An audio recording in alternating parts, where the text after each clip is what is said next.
È una produzione in crescita quella dell'olio in tutta la regione, ma soprattutto nell'area pedemontana, dove la coltivazione dell'olivo è stata introdotta dai Romani nel IX secolo. A Pove del Grappa, nel frantoio Monte Asolone, si tirano le somme dell'annata 2022. Nella maggior parte, sia nell'Asolano che nel Vicentino e soprattutto a Pove del Grappa, la produzione è stata veramente di ottima qualità, nonostante la siccità.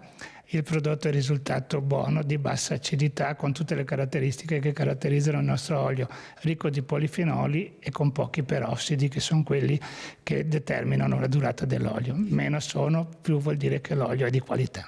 Noi come frantoio cooperativo abbiamo 700 soci produttori, oltre ad altri clienti che vengono che non sono soci, e la produzione dello scorso anno è stata intorno ai 6.000 quintali di olive. Se le colline di Pove del Grappa si fregiano della denominazione di Conca degli Olivi, è tutto il territorio pedemontano ad aver sviluppato una forte vocazione, tanto da aver ottenuto nel 2001 il marchio DOP come olio veneto del Grappa.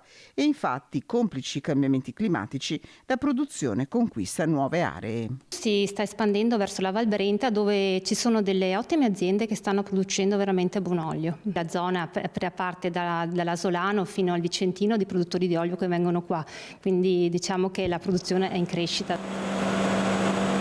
Il microclima che già c'era, adesso poi si sta confermando anche in un areale molto più esteso, e quindi è la passione anche di molti giovani che si avvicinano in maniera molto intelligente, hanno fatto le scuole agrarie, sono interessati, vogliono fare oli buoni, cominciano, come dicevamo prima, a lavorare il bio, il DOP, e quindi c'è la possibilità e la speranza che questo settore possa dare anche un reddito.